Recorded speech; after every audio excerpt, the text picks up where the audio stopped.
Olá, sejam todos muito bem-vindos. Aqui eu vou fazer uma breve introdução sobre o nosso curso de instrutor de yoga nível básico, para que vocês vejam mais ou menos sobre o que a gente vai tratar no curso, apesar de ser um assunto bastante extenso. Então, a primeira coisa que todo instrutor de yoga deve saber, que ele é um estilo de vida, né? Então, aqui no Ocidente, é muito comum a gente falar em yoga e a primeira coisa que a gente lembra são daquelas posturas, e quanto mais difícil, melhor o yoga, e isso é uma ideia completamente distorcida do que ele realmente é. Qualquer pessoa pode fazer o yoga, porque aquelas posturas, elas não são adequadas a todo mundo, não é todo mundo que consegue fazer. Então, a partir do momento que a gente diz que aquilo é yoga, a gente deixa de dizer que o yoga é para todos, né? E ele é para todos. E para todo estilo de corpo, para todo estilo de pessoa, para toda a habilidade, para toda restrição que a pessoa tenha, né? Então, yoga é um estilo de vida, né? Que a gente utiliza para melhorar a qualidade de vida, para melhorar a saúde, para melhorar o indivíduo, né? Então, ele vai trabalhar. O yoga, ele não faz só posturas, ele trabalha a respiração, onde a respiração ela é a base de tudo, né? A respiração ela é a vida, então a gente tem que estar sempre focado em trabalhá-la da melhor forma possível, fazer com que ela seja eficiente, fazer com que ela traga a pessoa pro momento presente, para que tire a pessoa daquele momento de ansiedade, porque muitos de vocês já devem ter visto que pessoas em crises de ansiedade ou de pânico, a primeira coisa que é dito é respire, né? Por quê? Porque assim a gente melhora as condições do nosso sangue. Como assim, professora? É porque por meio da respiração que a gente torna o nosso sangue mais ácido ou mais alcalino, né? Então, quando a gente começa a respirar de uma forma muito acelerada, né, que é o que a ansiedade faz com a gente faz com que o sangue ele se torne mais alcalino e a pessoa começa a ter toda aquela sensação de mal-estar, né, aquele formigamento, aquela sensação de desmaio, né? Então, por meio da respiração mais lenta, a gente acaba normalizando o nosso pH do sangue e a gente tira todo aquele mal-estar, né? Além disso, a gente trabalhando uma respiração mais consciente, a gente volta ao nosso corpo para o momento presente, certo? Então, trabalha a mente. Por quê? Porque faz com que a gente fique no momento presente, a gente esqueça um pouco do passado, a gente esqueça do futuro, né? Que excesso de passado e excesso de futuro é comprovadamente causas de doença, né? No corpo e na mente. Faz com que a gente... mais pra frente eu vou mostrar pra vocês que ele faz com que a gente consiga ter... com uma mente mais focada, a gente consegue ter melhor relacionamento com as pessoas. Trabalha o corpo por meio das posturas, né, que vai alongar, vai fortalecer, vai relaxar, mas não precisa ser por meio de posturas extremamente difíceis. E trabalha a nossa energia, que é a energia Ti, né, que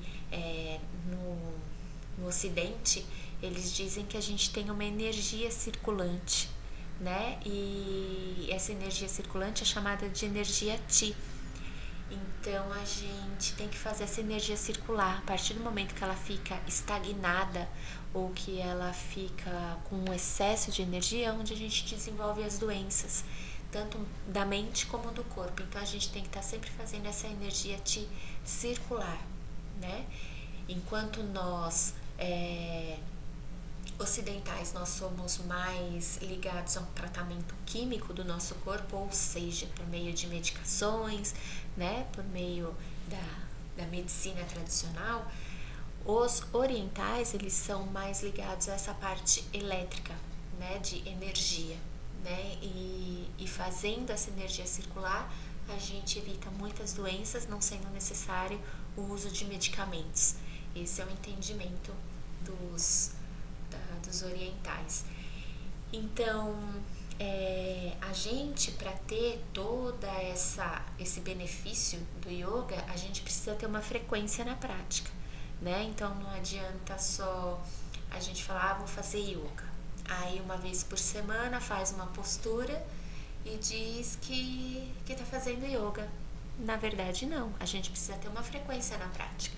Então, a gente precisa levar uma vida dentro do estilo yoga, né? Pensando constantemente na respiração, no foco, no nosso corpo, né? E seguindo a filosofia yoga. Então, o que diz a filosofia yoga? Que a gente precisa ter disciplina, ou seja, a gente tem que ter questões morais, tem que ter questões éticas, né? A não violência, o não roubar, não matar, e isso inclui todos os seres, certo? O desapego, porque o apego ele traz sofrimento pra gente, né? Então a filosofia yoga, ela diz que a gente precisa ter o desapego pra gente ter uma vida tranquila. E desapego de todos os sentidos, tanto de coisas materiais como com relação às pessoas, né? Porque a gente confunde muito o amor com o apego. Ter autocontrole para que a gente possa ter um bom relacionamento com as pessoas, né? Pessoas muito explosivas, aquele tipo que, eu falo mesmo, né? Quanto de problemas que a gente não traz com eu falo mesmo, né? Mas também a gente não precisa, a gente não tá querendo dizer que a gente tem que guardar todas as emoções pra gente, porque o acúmulo de emoções também faz a estagnação do ti, né? Também faz trazer doenças pra gente. Mas tudo é a forma de dizer. A gente pode dizer aquilo que nos incomoda, a gente pode demonstrar com o que a gente não está contente, mas é tudo a forma de dizer, é ter o autocontrole para dizer.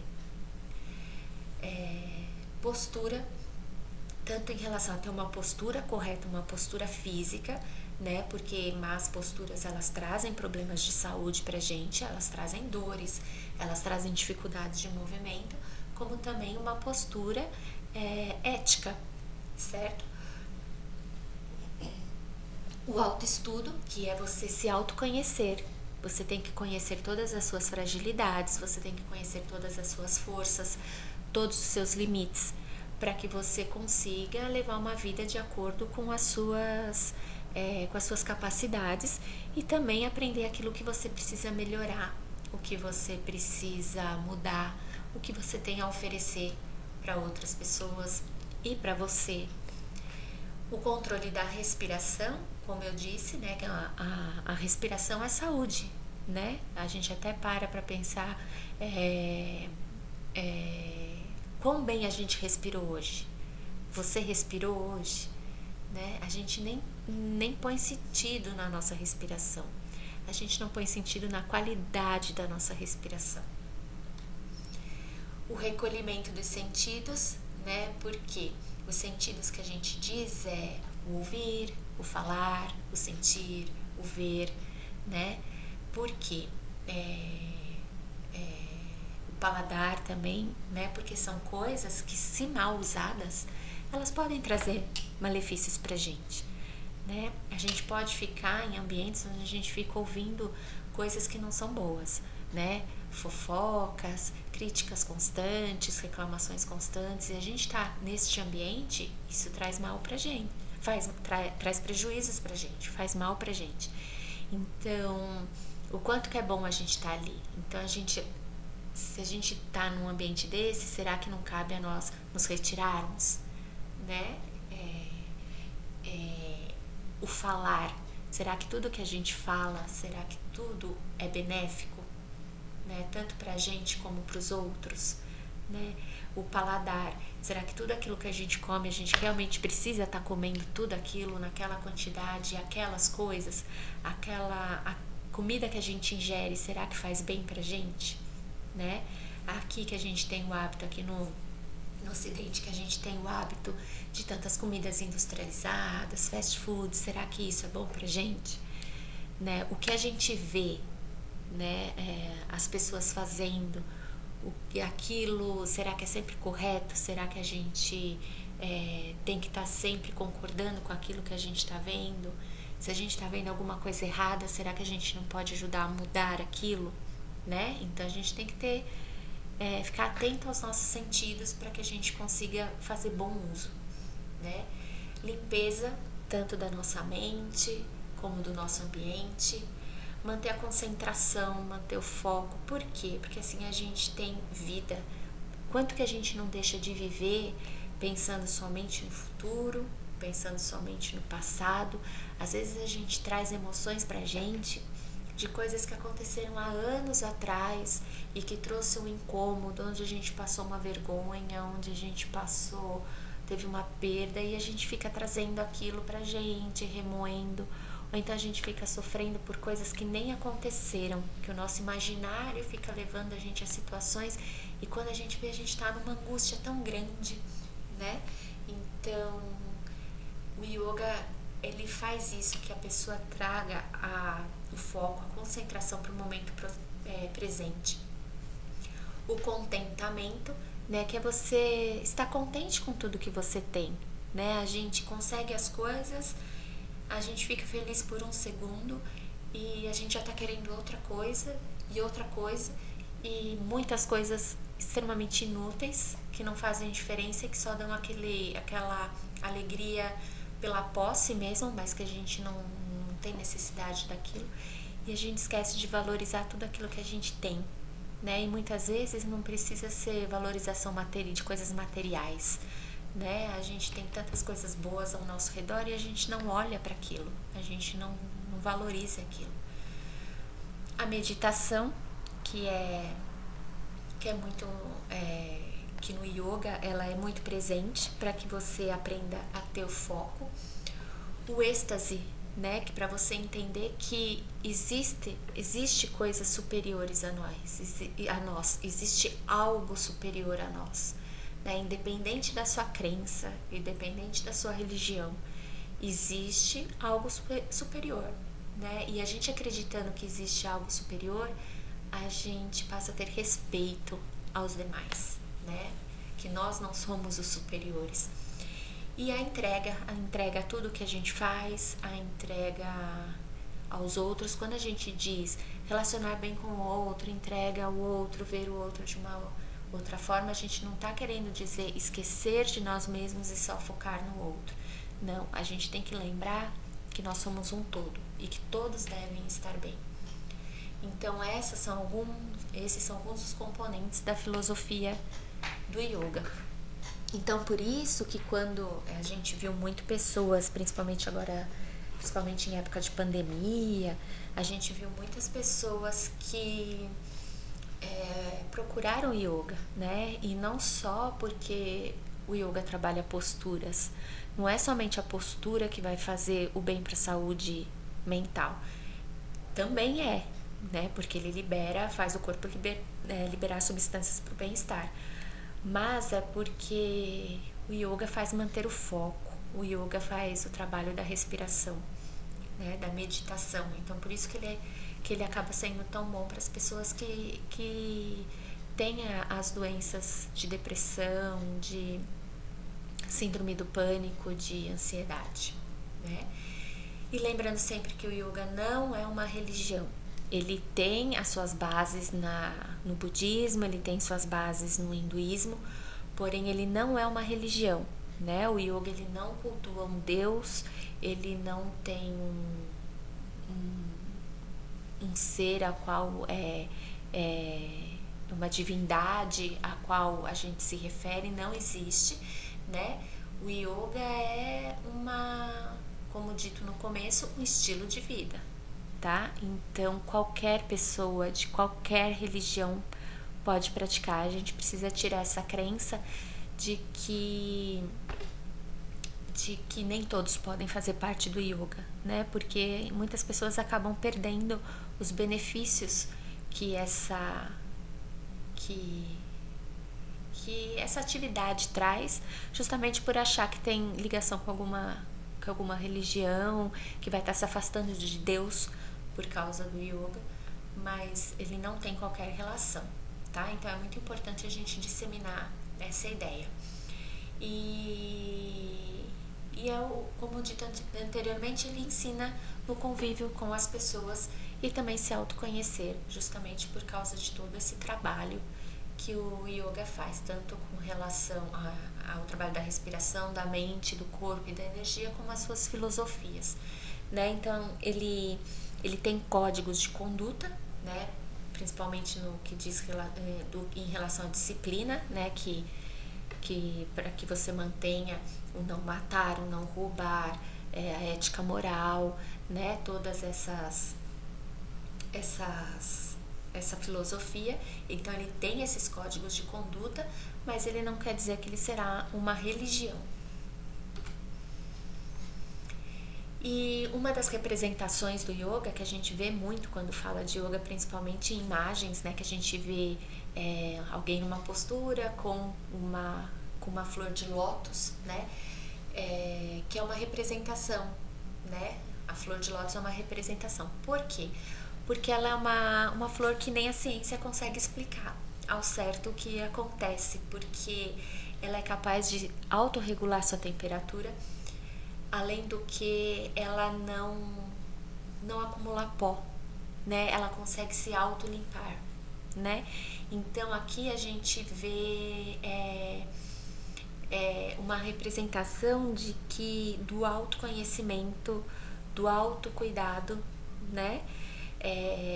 Ela nasce da lama e ela desabrocha para a luz. Então, mesmo você tendo uma base que não é boa, você tendo um autoconhecimento, você é capaz de desabrochar para o bem, né? Então, por isso que ela é tida como uma representação. E ela faz a renovação, né? Ela tem a ver com a renovação, porque durante a noite ela se fecha, ela desce na água e durante o dia ela sobe novamente para a luz.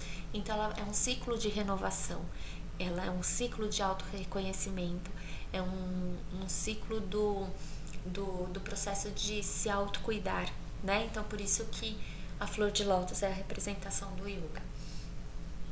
Então, como dito anteriormente, que a respiração é algo muito importante no yoga e ele é chamado de pranayama.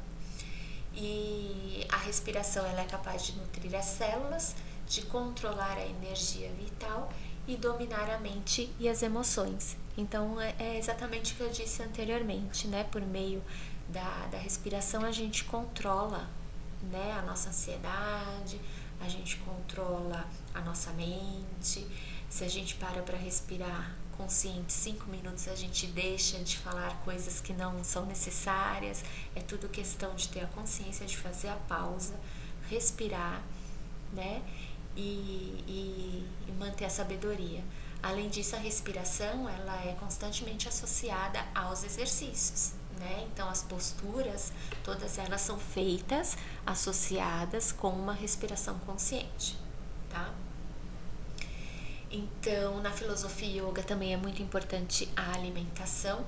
Então, eles dão prioridade para alimentos que não sejam estimulantes, como refrigerantes, cafés, energéticos, né? Comidas mais orgânicas e naturais, que é para ter uma purificação do corpo mesmo, para ter a limpeza do corpo.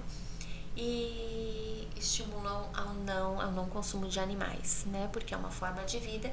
E como na filosofia tem o não matar, então não matar cabe a qualquer ser, né? E a gente tem também os mudras, né? Mudras ou mudras e os mantras, né? Então os mudras eles são aqueles movimentos que a gente faz com as mãos, né? Então de pousar a mão sobre a outra, de juntar dedos, né? São os posicionamentos que nós fazemos com as mãos. E os mantras são aquelas palavras, frases ou textos que a gente vai falando repetidamente. E para que servem? Né? Eles servem como âncora, que seria um facilitador da meditação, né? Porque você se concentra naquele movimento de mão ou você se concentra naquilo que você está falando, então ele faz com que você tenha foco, né? Além do que, cada um representa algo que você quer trazer de bom, algo que você quer trazer para você ou para o ambiente, né? E além disso, a gente mais para frente eu vou estar falando sobre, no nosso curso eu vou estar falando sobre os vários tipos de respiração que tem no yoga. Eu vou estar falando sobre o uso de incensos, de músicas, vou mostrar várias posturas para vocês e o que cada postura trabalha, né? Qual músculo que mexe em cada postura, como fazer cada postura. Não tenho a intenção aqui de colocar aquelas posturas que são verdadeiros malabarismos, mesmo porque a gente tem que lembrar que aqui é um curso EAD e essas posturas mais difíceis elas têm que ser sempre supervisionadas, né, para que a gente evite lesão, evite que as pessoas se machuquem, tanto vocês como nossos alunos. Então eu vou colocar as posturas básicas, porém tem muitas posturas básicas, né, e a gente tem sempre que lembrar da filosofia yoga quando a gente vai dar uma aula de yoga, né? Porque senão ela acaba até se confundindo um pouco com Pilates. Eu sou instrutora de Pilates também e o Mat Pilates, né, é aquele que a gente faz no solo, né, com o tapete, ele acaba tendo muitas posturas iguais à do yoga, né? Porque muita coisa do yoga foi trazida há pouco tempo, ela não fazia parte